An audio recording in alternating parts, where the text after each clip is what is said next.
Testing.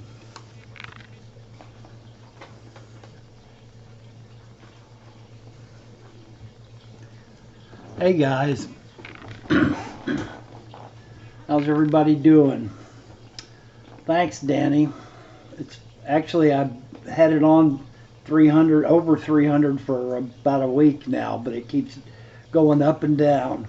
Hey, Cichlid Dude, welcome to the stream. Hey, Laura. Hey, Corona Ken. How's everybody doing today?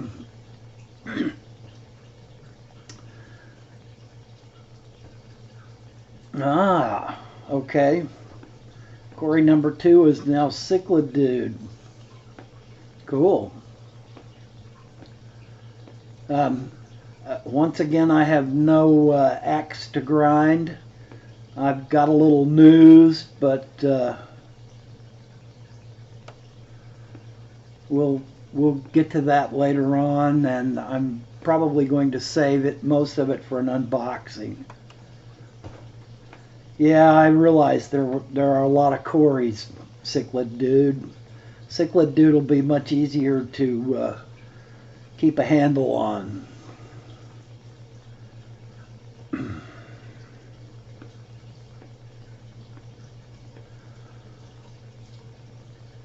So I figured once again today we would just do an open chat. We can have questions and answers or whatever you guys feel like talking about. If you want to bring up topics, that'll be fine with me. Corona Ken, where are you at? Hey Charles, welcome to the stream, man. Corona Ken says he went to 3 fish stores today looking for mollies and had poor pickings. I think there's probably a ton of mollies on Aquabid. Southern New Jersey.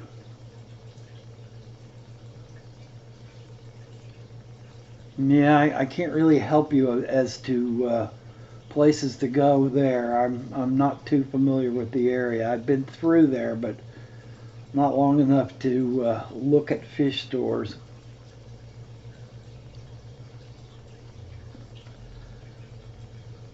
I actually lived in Utica, New York for a couple of years when my dad was in the Air Force. But I was way little then. Hey Debbie, welcome to the stream. Water changes are a good thing to be doing. Looks like everybody's doing water changes.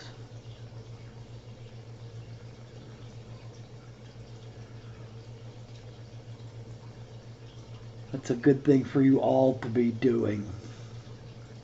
I'd be perfectly happy talking to myself for an hour while everyone did water changes.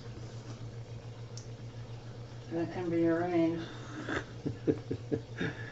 Hey Kayla, welcome to the stream. How's Kayla today? Are you any closer to your move to Tennessee yet?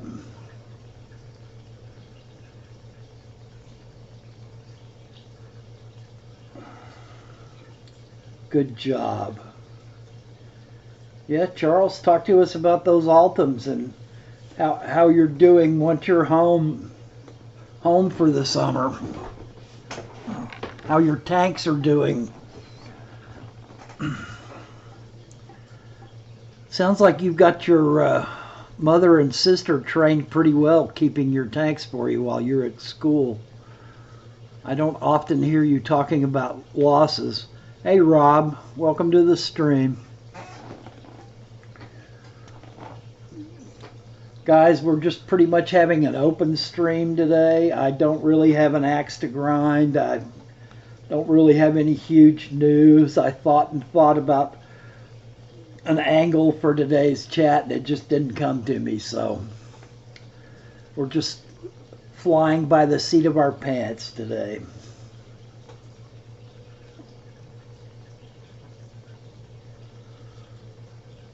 Yeah, that's a good thing to do, Laura. How often do you do filter maintenance?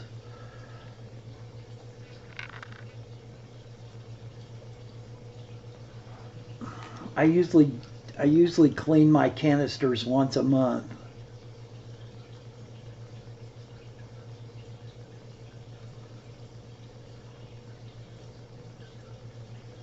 Ah, okay.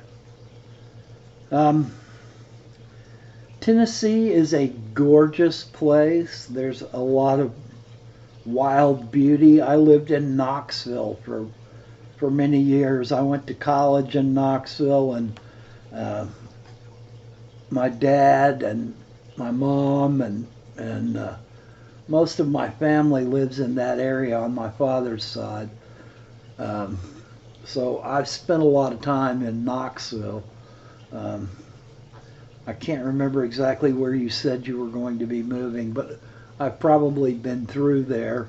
It's a beautiful state.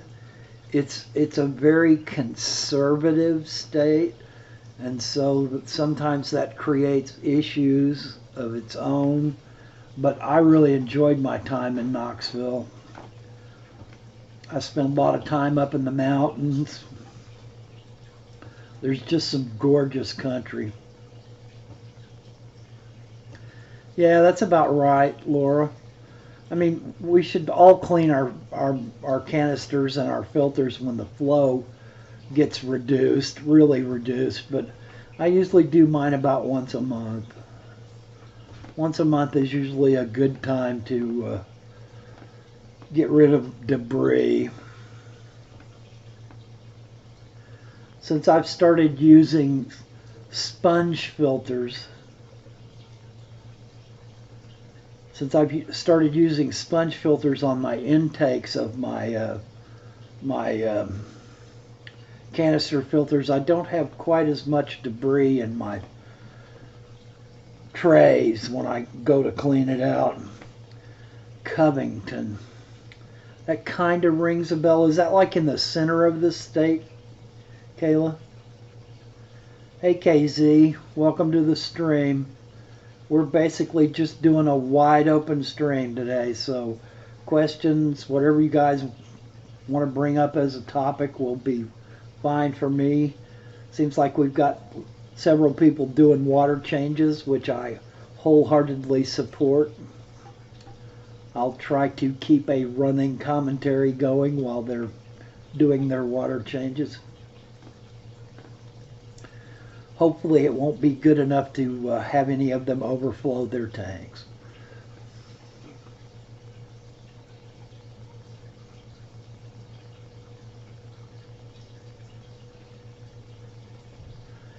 Yeah.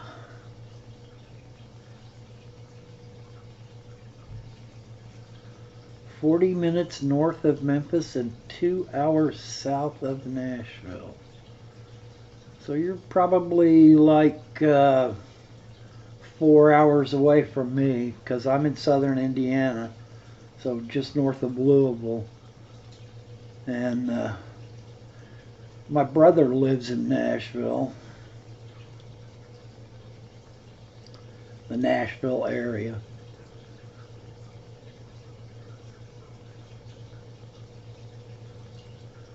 Yeah, Memphis has some wonderful cultural stuff to look at and do. It sure was good to see him back. He seemed to finally get into the stream of doing a live stream again. It was good to see him. Rob Hicks says it's good to see KG back again, and it was good to see him kind of get back into the flow.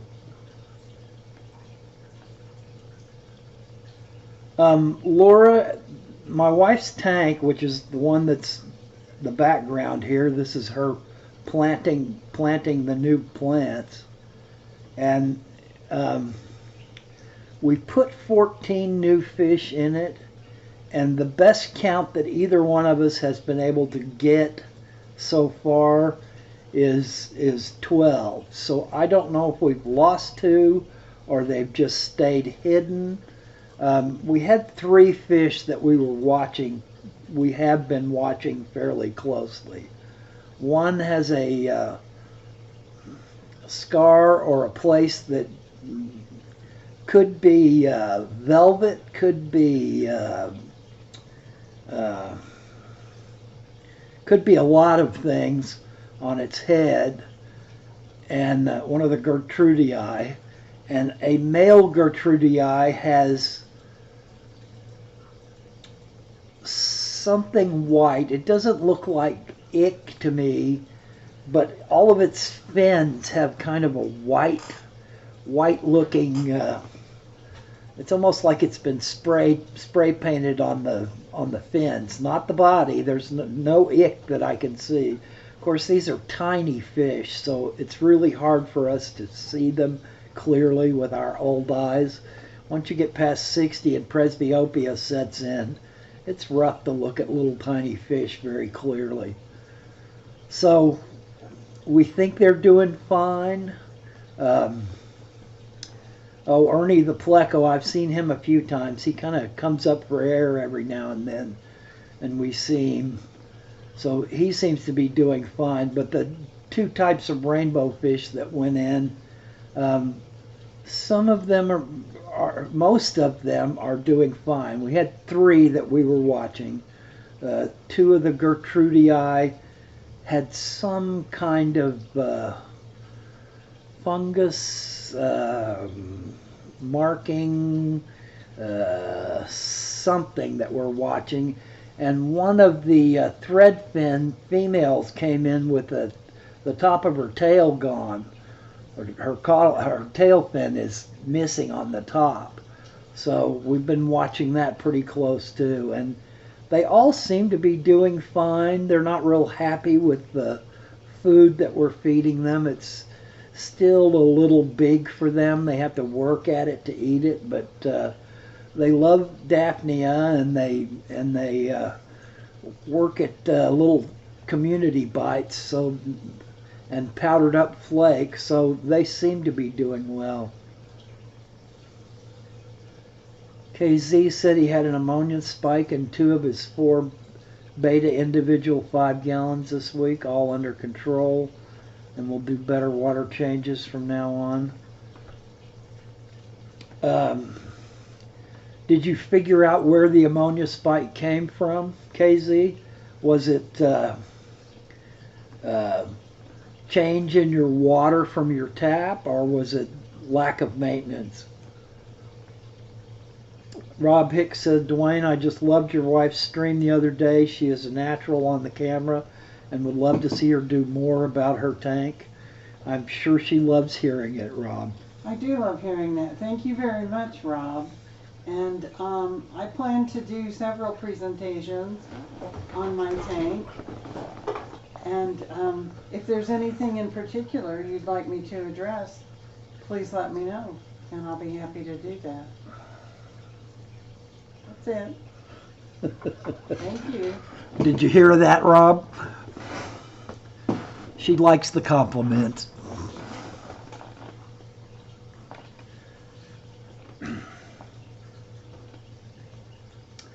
And Casey Ellis says he concurs. Oh, isn't that nice? I'm using the background of you planting the new plants in the tank. Rob says, oh, there you are. Hi. Yeah, she's at her computer and I'm at mine, so this is the computer room.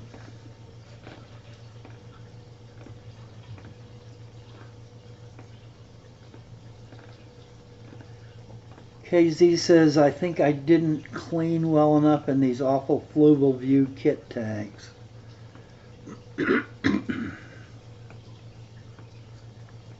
Hey King Lee, welcome to the stream. There is no late, man. Come and go as you please.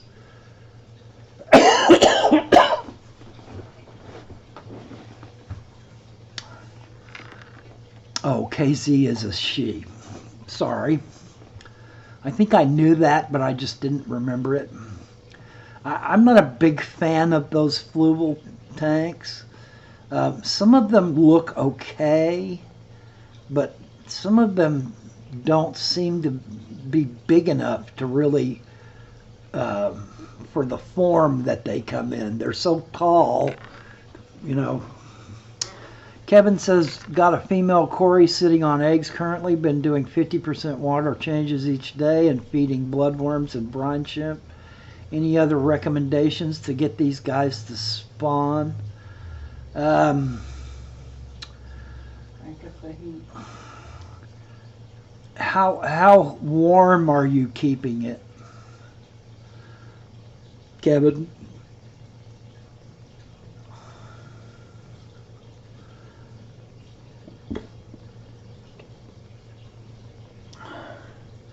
Charles says he collected some nice driftwood on his fishing trip. And he's planning to use them in his 90, future 90. That's always a nice tank to have. Well, Kevin, if you've got a heater, you might bump the temperature up a little, but since they spawned at 72-ish, I'd say that, you know, you're probably doing what you can.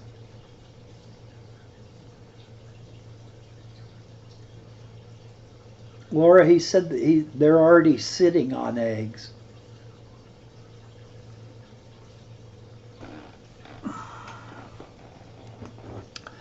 Yeah, I've always been a firm believer in the cold water changes. Not freezing cold, not so cold that it's going to shock your fish from the temperature drop, but cool enough that it feels like a rain shower to them, because if they're living in a river or a stream and it rains real hard for a couple of days, the water is going to naturally get cooler, and they're going to feel that no matter where they are in the stream or river or something like that. And a lot of fish recognize that as a spawning trigger, and I've always found that to be pretty helpful in triggering spawns.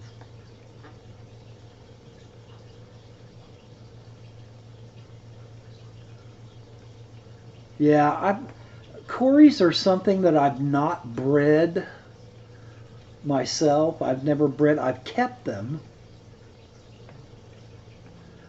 Oh boy, the American plant winner. Hey, Sean's Aquariums, welcome to the stream. Proud you made it.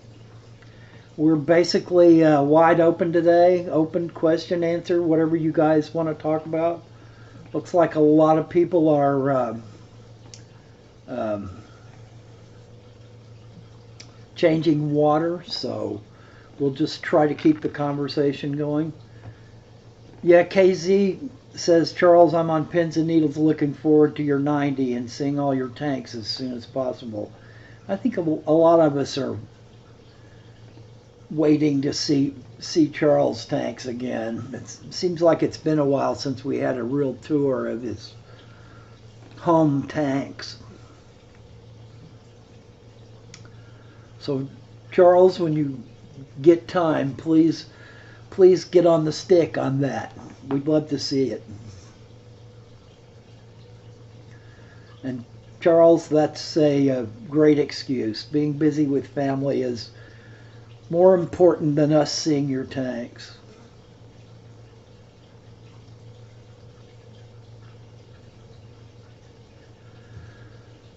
Cichlid Dude, and for those that didn't catch it earlier, this is Cory too, who's changed his name to Cichlid Dude, says, Dwain, how do you feel about using a TDS meter to see if you need to do a water change? If you do not buffer your water and you know what the tank is supposed to be at, so far it works for me. And yeah,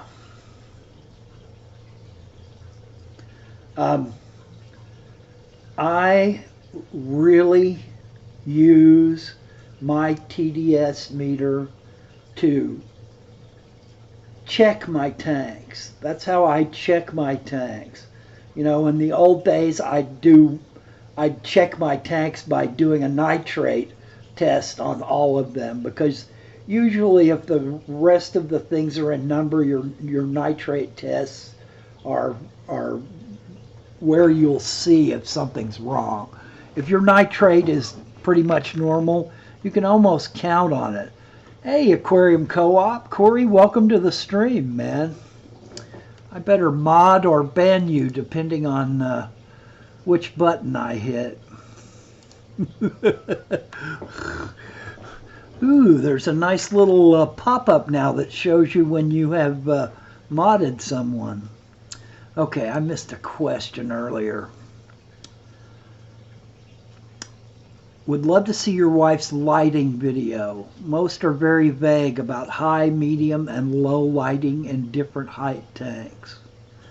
Yeah, her research is in vision, low vision, that she was a research scientist for the American Printing House for the Blind, and her area of expertise is in lighting for vision. So I think she's doing some work to convert her knowledge into aquarium tank applicable stuff. I'm working on it right now. You want to talk to him for a second? Yes. This is Ted. Ted that's asking about your videos. Hi, Ted. I'm working on a video right now to apply what I know to for aquarium people. What are we called? Aquarists. And I also want to include some facts about the vision of fish and the development of plants, so that you can come up with not only the right light for your fish but also your plants. And I believe that we can do both at the same time in most cases. And so I have to do just a little bit more research. I need to find out, we know that human vision is destroyed after 4 minutes of intense blue light. We don't know about fish. There's not much experimentation that's gone on, but I'm trying to find any research that may be out there, and I want to include it. And when I get all of those facts under my belt, I will make you a video and post it on my my channel, and maybe Dwain can post it on his too. I don't know. But we'll definitely get that out for you probably sometime in July. I'm going to be gone the whole month of June, so I won't be able to work on it, and I'm not going to finish it by May, so I'll look for it in July. Thank you. Okay, sounds like July.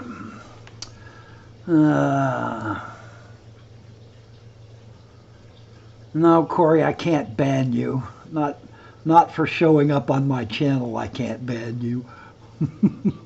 I might have banned you by mistake. It's really hard to click the right person and click the right button with everything moving. Rob Hicks says, I still don't understand TDS even after Corey's vid about them. I'm sorry, I don't get it. Well, to make it as simple as I can would be to tell you that total dissolved solid meters measure the movement of ions in the water towards and away from the two probes that are on a TDS meter. It is highly variable in the sense that the depth of the water that you are testing can change how the TDS meter reads, and that the temperature of the water can change how the TDS meter reads, what the actual readout that you get is. But here is where it is useful. You can test the TDS of your tap water, and it will give you a baseline to use to recognize when there are big changes in the TDS of your tank after you have added that tap water in, you take a TDS of water that has chlorine in it and you treat it with your dechlor, and then you can take the TDS again to see if the prime or whatever it is changed the TDS reading, but you will know what the TDS reading of the water that you're filling your tank with is. Then you can test the water in the tank after it's had a little while to get mixed in with the water that was already in the tank. And that TDS reading that you get then will include some organic ions. And to my knowledge, the only real organic ion that it can measure is nitrate. So if you have high nitrates in your tank, that TDS meter will pick them up. Now, I've done as much research as I can on the TDS meter because Corey and I have been going back and forth, and I keep threatening to have a TDS death match with him, which I hope he understands is just in good fun. I'm not serious about it. TDS is highly variable. That is one of the reasons why it is not a perfect testing method. But pH is also highly variable depending on how many air stones you have in your tank, depending on what your water to air exchange area is. pH is per hydrogen, and it is measuring how much hydrogen ions there are in the water. So it can be highly variable too. But TDS will give you an indication if there's something going amiss in your tank. If you put water in your tank of 260 TDS, you test your tank water and you get 275 TDS, and then the next day you test your tank water and you get 280 TDS, and the next day you test your tank water and you get 300 TDS, something is adding to the total dissolved solids in your tank. You could have a dead fish, which is causing nitrates and nitrites to spike, which might be raising that TDS. Or you could have some sort of disturbance in the substrate that's causing stuff to get kicked up into the water column more. You know, if you've got quarries that are scattering debris and kicking solids up into the water column, then you might get a slight rise in your TDS. I can't tell you that it is a perfect method because there are so many variables to it, but I can tell you that I have found it extremely handy to be able to go through my tanks and drop a TDS meter in and touch the button and see where the TDS in my tank is. If it is way off of what I think it should be from my experience of how many calcium bearing rocks I've put in the tank that should be giving off some calcium in a lower TDS situation or a slightly acidic situation, then I know that some of that TDS might be coming from my Texas Holy Rock, things that I have put in the tank that I know will dissolve and create calcium. One way that it is extremely useful is to test the output of your RODI, your reverse osmosis water. You can usually get a 0 to 10 reading, out of the water that is put out by your RO water. And if you are using that RO water like in a Neocaridina shrimp tank, then you know that you need to get the TDS up over 250 or 300 probably for your Neocaradinas to have enough calcium in the water to be able to molt easily and enough minerals in the water. So you will be adding minerals and calcium to the water, and you can use a TDS meter to get a very good reading on how much to add to get the water that you want to use to put into a tank of shrimp to do a water change. So in the sense of RO water, it's highly useful to me. In the sense of actually being able to stick the TDS meter in a normal tank and have it read out what's wrong or what's right in your tank, you can't. It's highly variable. So what it's doing when I use it for me, if I stick it in a tank and I recognize that there's a vast difference in the reading that I got yesterday and today, then the first thing I'm going to do is do a nitrate test on that tank. And if my nitrate test isn't that out of whack, then I'm probably going to run the full series of tests to get a better idea. Or if I have some test strips that I trust, I'll use one of those and see if anything else is amiss. If none of those things are wrong, then I'm going to start looking at my tank and trying to understand why I've suddenly got a higher TDS meter reading. So that doesn't actually give you a perfect definition of TDS. It goes a lot deeper than that. But simply put, I think that quantifies the possible uses for a TDS meter that I see that are valid. And I've skipped a lot of...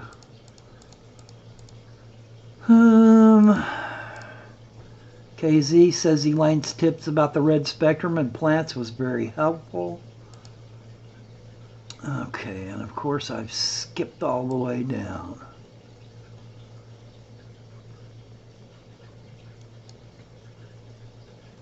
And Corey is backing me up on TDS.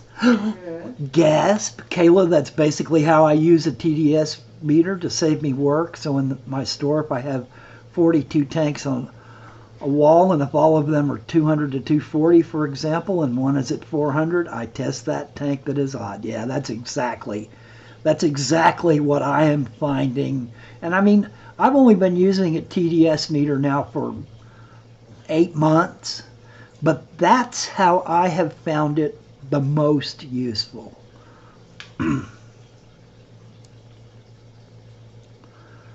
Raymond Fish Fanatic just popping in to drop a like and show Fish Fam love. Raymond, thanks for stopping by.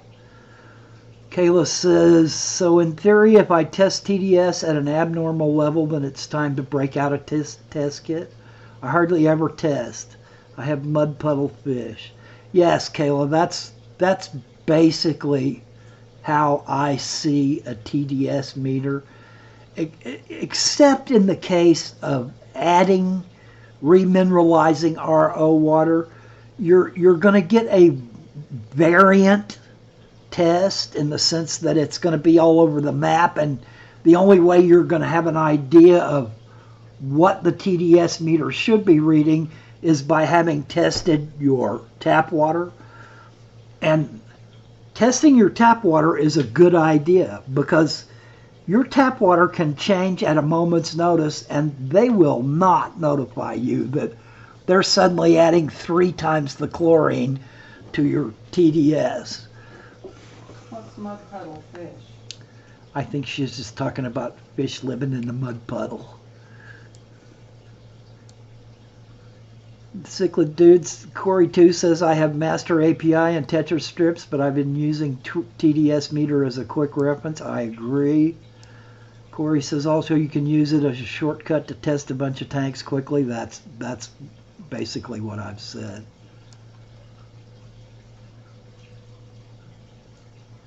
Yeah, that's true about adding salt as well.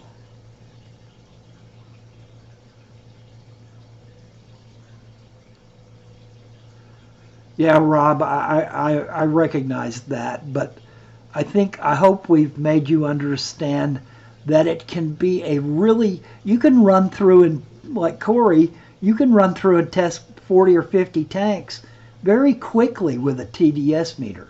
You're not going to be able to test very quickly with even test strips if you have to stop and spend a minute at each one. And I'm scrolling upwards looking at, yes, every Sunday I remember you talking about the banded leopardus, and I'm sorry that he died. 10 years is a pretty good long life for that fish. I think that they are noted for living slightly longer than that, but I think if you would take an average of fish survival of that species in the wild over the case of the whole, all the fish that are born each year, I think 10 years would stack up really well against the survival rate in the wild. There's an awful lot of baby fish that get eaten as soon as they're born. So 10 years is a good long life for a fish. Laura says, I really enjoyed your videos on lighting lane. I learn a lot, so I will look forward to seeing how you will apply that to aquariums. It's still a little above to me. Thank you.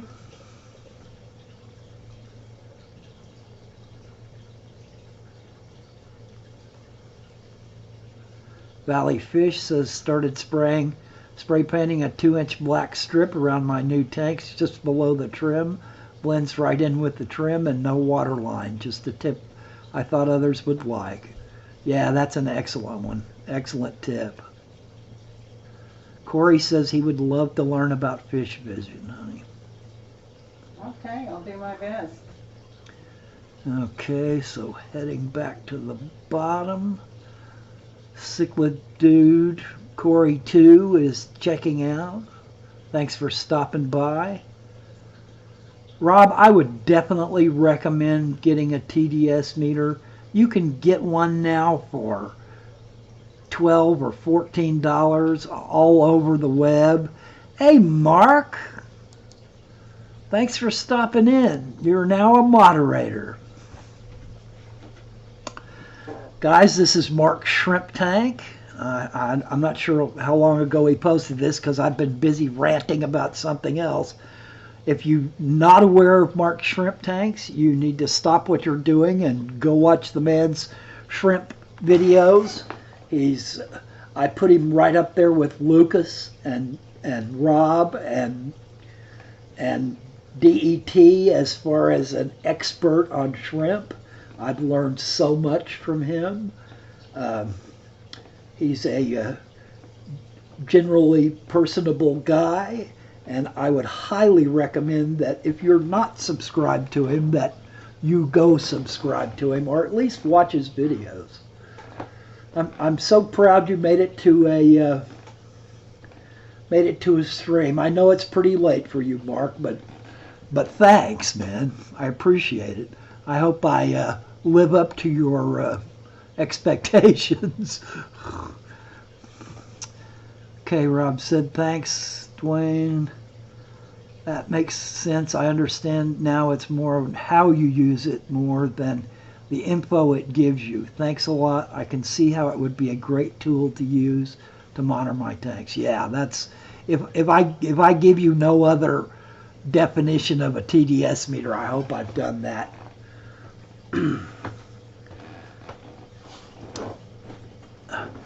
Corona Ken, I have never found a need to recalibrate my TDS meter. And one of the things that a TDS meter needs to do to be correct is to adjust for the temperature of the water. So you'll find a lot of them have a second use as a thermometer, a quick thermometer.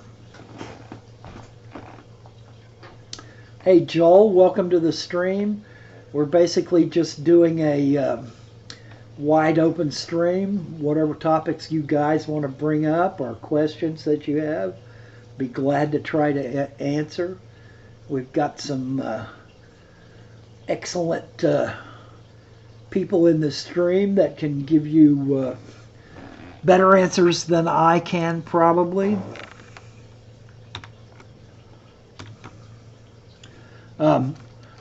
Corey, it shows me that you're still in the stream. I want to create a $50 device that has a TDS meter, a temperature meter, a readout for what the TDS meter is actually reading, a pH meter, a nitrite and nitrate meter all on one little device that we can drop into the tank, drop the probe section into the tank, and have the little readout on the front of the tank, and call it Tank Monitor and sell them for $50. He was here just a second ago. I think he's hiding.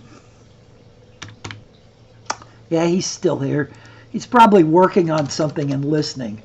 But Corey is the man that has the possibility to develop these sort of things. He's in the business sense. Feel like to make that device, it'd have to utilize a smartphone. Well, that's I'm kind of a Luddite about smartphones, so I've got one, but I just don't use it that much. But that would be a really excellent thing to have, like a 6-color pen we all had in school. Yeah, but all of us have all these questions. Hey, Juan, welcome to the stream, man. All of us have all these questions about what the actual reading that we're getting from our test kits and all that stuff is. You know, we get a TDS reading, or we get a nitrite reading, or we get a nitrate reading, but we don't really have an all-in-one encompassing device that will allow us to check other things at the same time. So, okay, I got a TDS of this. Well, one of the numbers is way off for me. My TDS was 250 yesterday, now it's 350. What exactly is in that TDS reading, so that I can see suddenly that there is a high nitrate and a high nitrite ion reading in that TDS meter. Nah, I'm not becoming a Superman. I'm just barely staying relevant is what I'm doing, Rob. I'm trying. I'm working at it. I've got some upgrades coming, which might upgrade the output of my content. So I'll just leave it at that and not say what it is until I do the unboxing. No, I'm not a supermodel either. Not by any means. Will OB peacock and normal peacock breed?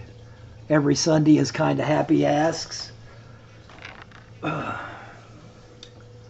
Yeah, I'm gonna guess that they will. I don't think there's enough difference between an OB peacock and a normal peacock for them not to breed. So yeah, I mean, I could be utterly wrong about that. Corey chimes in with, yes, you could cross those. Yay.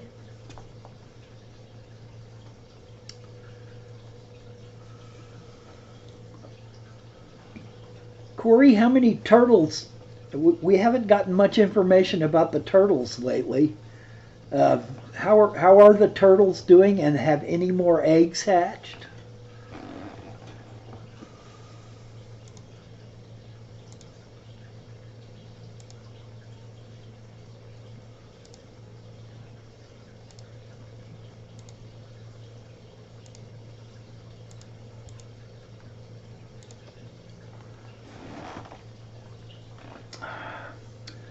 Well, every Sunday is kind of happy. You can raise them anyway and see if you get any interesting.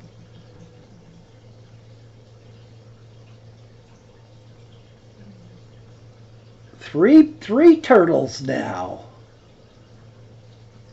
Yep, a watched pot never boils, Corey. You're right. That's so awesome that you've gotten three turtles out of it, though. Did the third one take as long to hatch as the second one did? I felt like I was. Oh,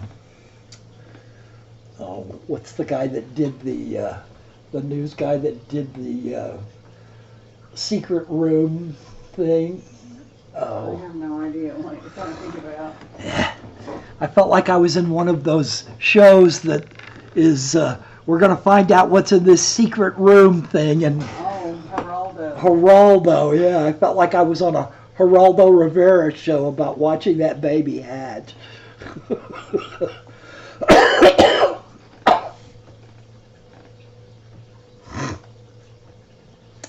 Kayla C., I would not doubt a bit that there is already a thermometer app out there for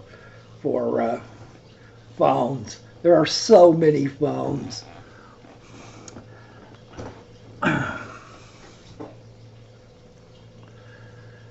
Yeah, Joel, the hybrids are a mixed bag.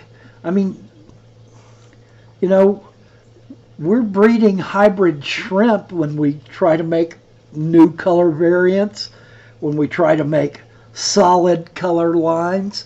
Those are hybrids too, and yet that's a hybrid that we accept wholeheartedly because we didn't really care too much for the brown shrimp anyway. And flower horns are a hybrid that is really taking the world by storm in some ways. But I've always had one foot in the school of not liking hybrids, you know. But sometimes a hybrid... Yeah, Joel. Joel says create hybrids just to piss off African cichlid purists, if nothing else. Yeah. It will. I'm sure it will. But as far as what every Sunday is going through in the sense of I'm going to be raising little baby fish that are not pure breeds. You know, it's it all depends on how you look at it. If you look at it as the glass is half full or you look at it as the glass is half empty. Peacocks themselves are a hybrid of other fish breeding and creating a slight evolutionary variant that exposed a niche that they could take advantage of because they had longer teeth than the previous fish stock that they came from did, so they could reach further into a crevice to gouge algae out or to catch little critters that were in there. Hybridization is basically how we've all gotten here. We, as humans, were a product of hybridization. So in nature, hybridization is not looked on so badly.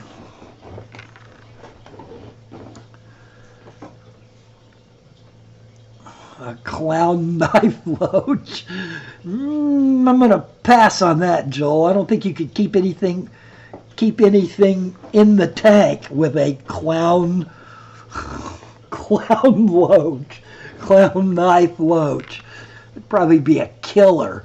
Probably get to about 25 inches and have spines sticking out of it all over the place. And Lon wants a arowana porcupine popper. That would be interesting looking. Lon, I'm afraid if you had one of those, you'd have to have about a 600-gallon tank to keep it in because when it puffed up, it'd probably be 3 foot across.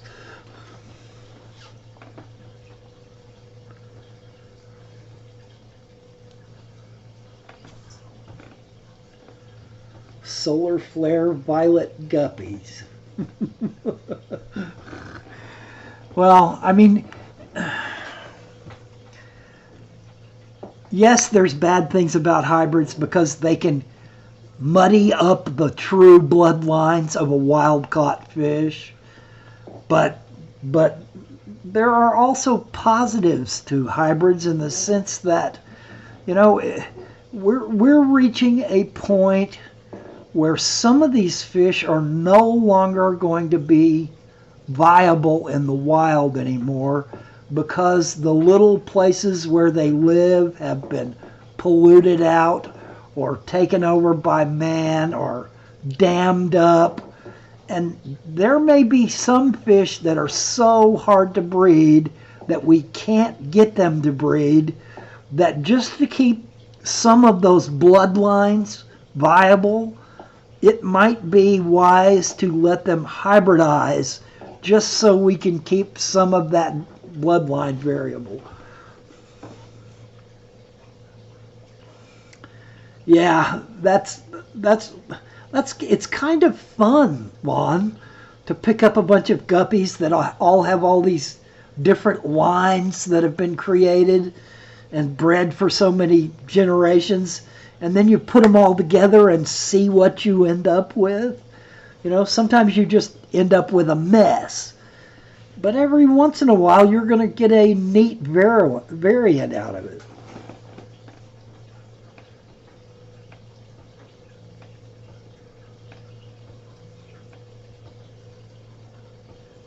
Yeah, Corey, that's kind of what I'm talking about. Corey says, well, as I understand it, the original OB, the marmalade cat cichlid, were a natural OB, so it happens in nature as well. Mm-hmm.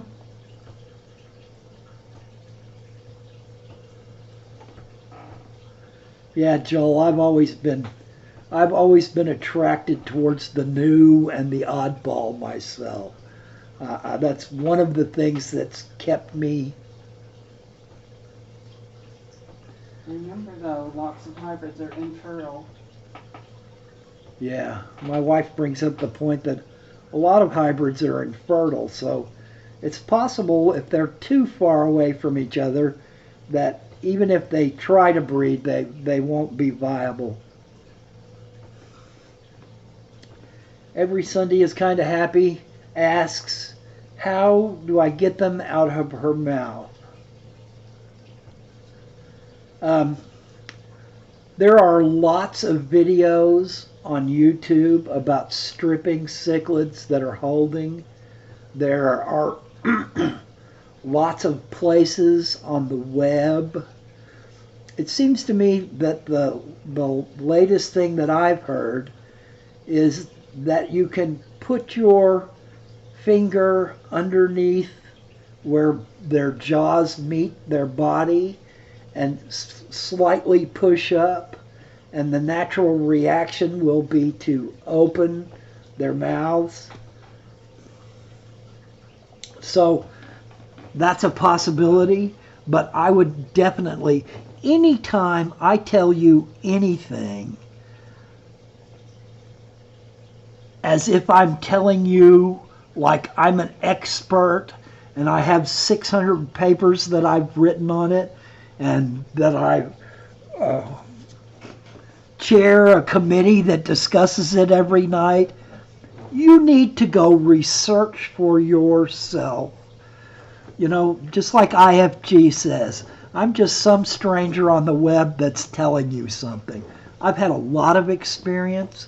I've dealt with a lot of different issues, but I am not an ivory tower expert that can tell you from exact experience everything that you need to do about all fish. I'm just not. So I'm going to give you my personal experience to the best of my knowledge. I'm going to give you what I have studied and researched to the best of my memory. But you always need to take my advice and then study it and research it yourself. Now, somebody like Corey, that's had a fish store for years and years and years, can give you much more expert advice than I can. Someone who has a field that they have been in for a long time can give you better advice in that field than others that have kind of dealt with it slightly. But I always heartily suggest that anyone that takes my advice, and I'm going to do my best to give advice that I think is pertinent and that is helpful and that is something that I have either experienced myself or researched deeply. But you always need to check it yourself. Hey, Dorcula. Dorcula. Dorcula is Corey's wife. Oh, that's cute.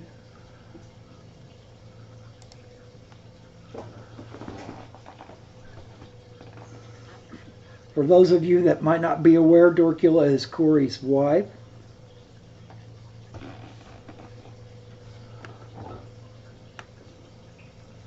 Okay, Laura.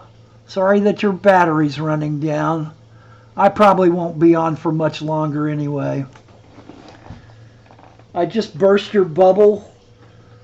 Rob, I'm sorry. I'm sorry that you thought I was the... Yes, Dorcula, I'd say he was more your husband, too. We know who the better half is. I'm really sorry to burst your bubble about my expertise, Rob. I'm just another hobbyist. I got to be honest with you. I have intelligence, and I try to apply it with all the information that I can access and collate in every situation that I've been in. I spent about 2 years. We'll see you, Corona Ken. Thanks for stopping by, man.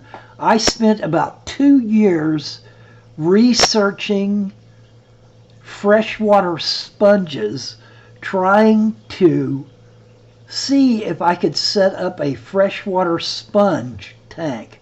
There are freshwater sponges all around us in every stream and every creek, but I have yet to see one in anybody's fish tank. And I finally reached a point where the only book that I could get that would give me more information was almost $650. And that stopped my freshwater sponge research because there was no way I was paying $650 to further my research on freshwater sponges. Yes. Believe me now or believe me later, Casey.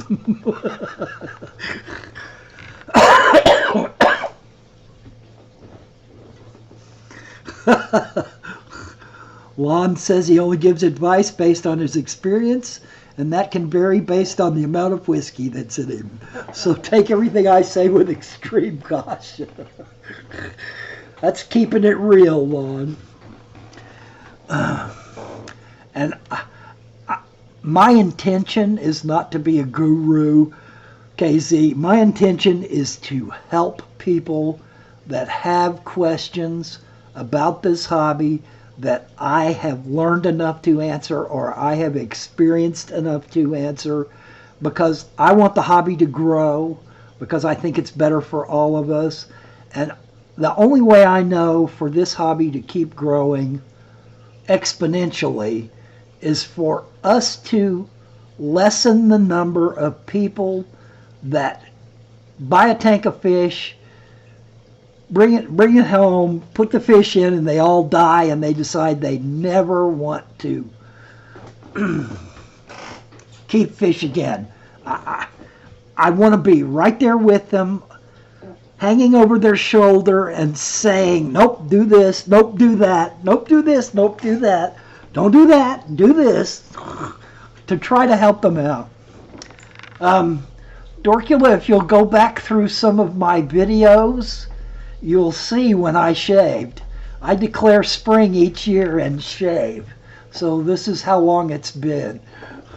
So yes, I shave. You tell them that's the only time you shave. Yeah, once a year I shave, whether I need it or not.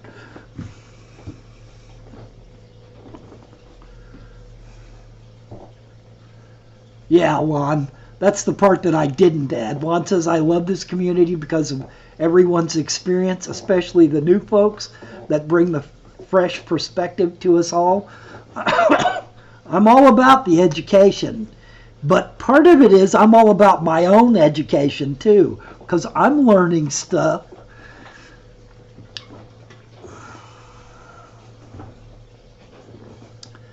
Yeah, well, he's gonna get a 14-day shot at it when we go to Peru. He'll probably come back with a 2-week beard. That'll be just long enough to get over the scratchy part of it.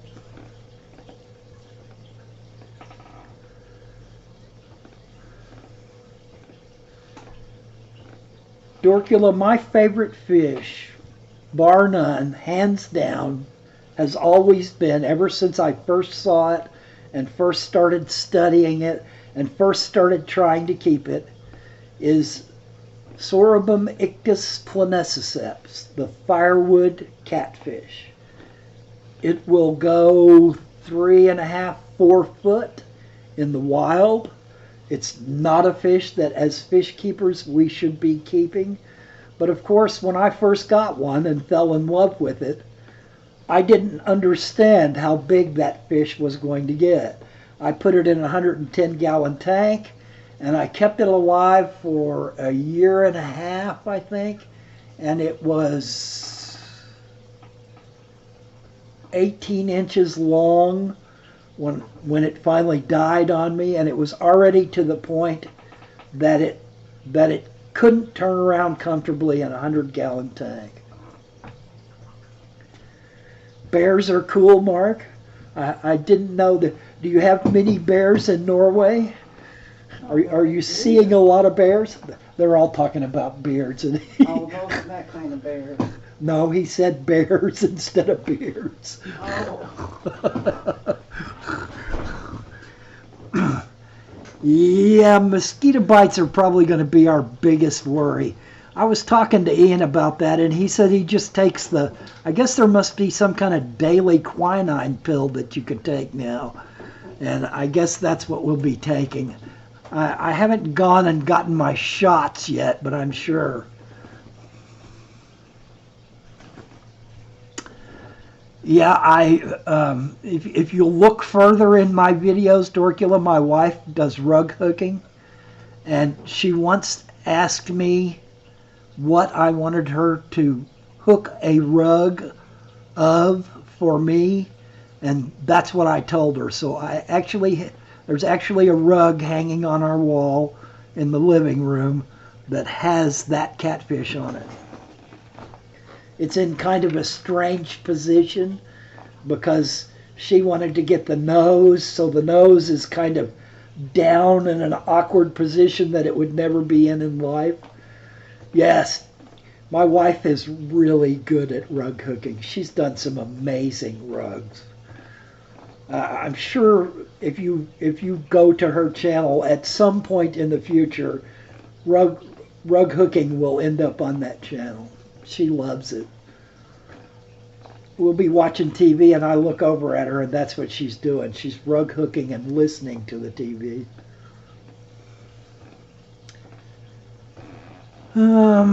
Alice, is that question to me? How many liters is the tank in the background, or are you talking to someone else? I'm not sure how to convert a 75-gallon to liters. What's that? 150, something like that. 150 liters. 160. My liters to gallon conversions. My liters to gallon conversions is off. That my wife's tank that I got her for Christmas is a 75-gallon.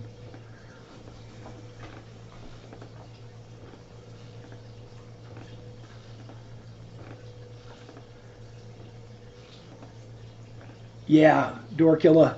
When I went to, I'm sure I've told this story before. When I went to the Ohio Cichlid Extravaganza, I met a guy that keeps one in a 1,200-gallon pond that he built in his basement. And he said she's about 3 foot long and that she eventually eats everything that they put in the pond with her sooner or later. What fish do I hate the most, Dorkula? It is the Chaka Chaka catfish.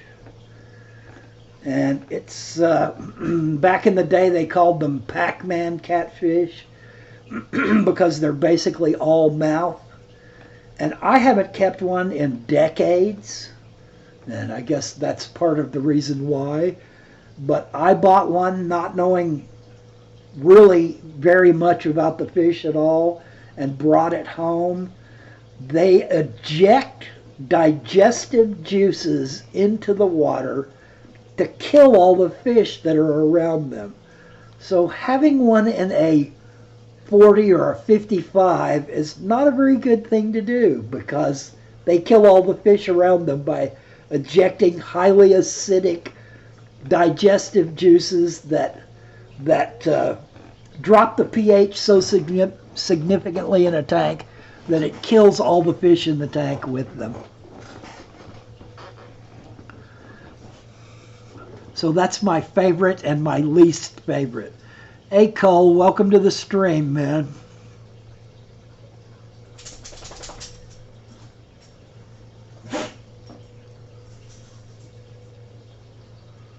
One liter equals 0.26. So 4 times 75 is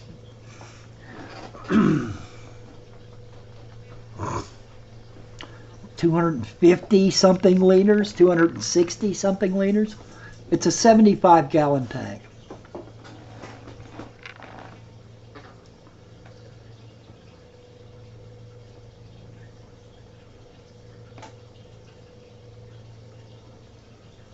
Yes, that's Petey. Nope, that's Rufus. Let's give Dorkula a shot at Rufus. Rufus, can you say hi to Dorkula? Tell her hi. Tell her hi. He's scratching for fleas. I flea treated him just the other day, but he's still scratching. Hey Sharon, welcome to the stream, man. You're not late. 300 liters. It sounds like a lot when you say 300 liters. Rufus is a Dachshund Scotty mix.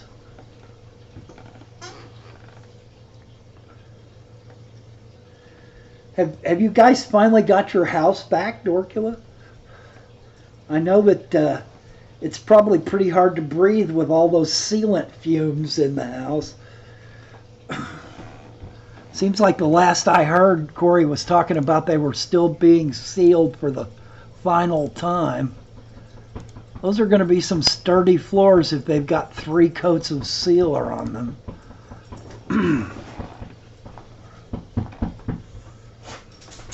Well, the one problem with highly sealed wood floors is if you put a throw rug down on that thing and you get to wake up in the middle of the night and run across that floor in the dark to get to the bathroom and you step on that throw rug by mistake, you're going to be skating across that floor trying to gain your balance. So I'd be careful with those slick floors.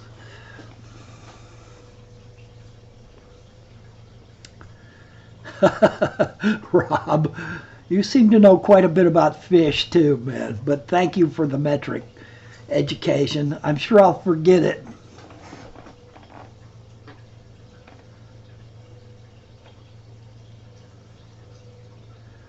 Well, here's hoping that the guys get off their butts and finish your house for you, Corey.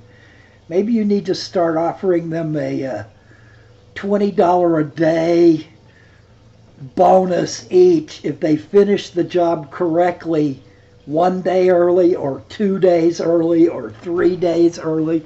Sounds like to me you're into one of those, we don't have another job to go to yet, so we're just going to hang out here for a while.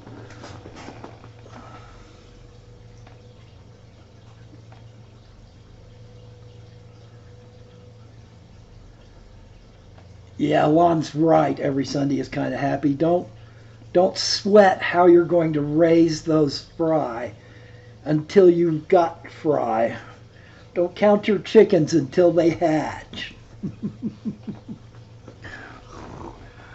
Young parents always have a hard time, but every once in a while you get one that does it right off the bat. So you may well have fry to take care of. Dorcula, thanks for stopping by. I feel highly honored that the better half of Corey and Dorcula showed up on my live stream.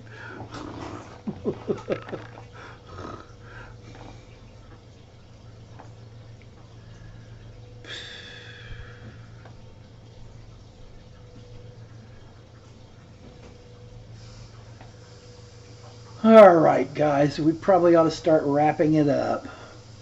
I've got some stuff that I need to be getting at doing too. I'm sure someone's probably fixing to live stream themselves. You are too honorable.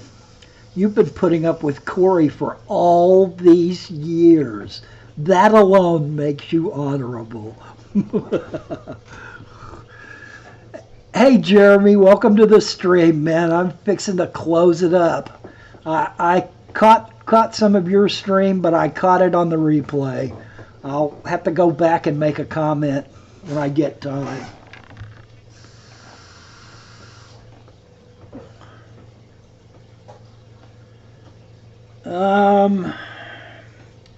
Sean wants to know how to get his GBRs to stop eating their eggs.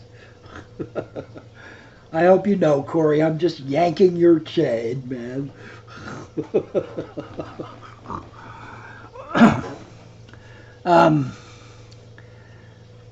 The only thing that I can tell you, Mark, I'm so happy that you made it by, man. I love your live streams, and I'm so happy that you made it by one of mine. I ran several of them at like 2 o'clock my time just to try to catch you on, but I'm highly honored, sir, that you would make mine. Yeah, Corey's right. Sometimes fish will eat their eggs if they don't feel like they can defend them, because somebody else is going to eat them if they don't.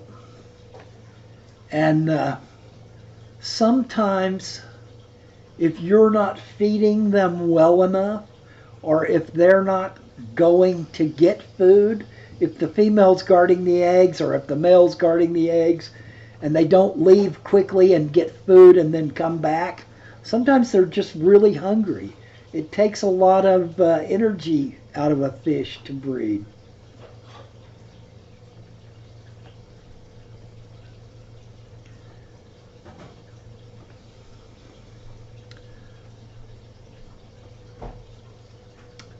Bye, KZ. Thanks for stopping by the stream. And guys, I think I'm going to go ahead and wrap it up. We've been going for an hour and 15 minutes, and that's pretty generally about where I've been running, an hour 15, hour 20. I'm not Corey. I can't do 8-hour streams. And I'm not Mark. I can't do 2.5-hour streams.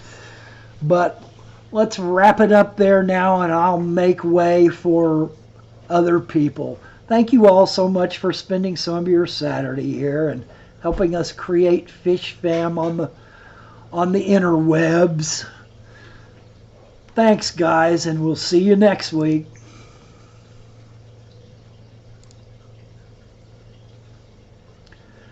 No, you didn't miss it, Jim. It'll be up there for you. Thanks for stopping by, though, Jim.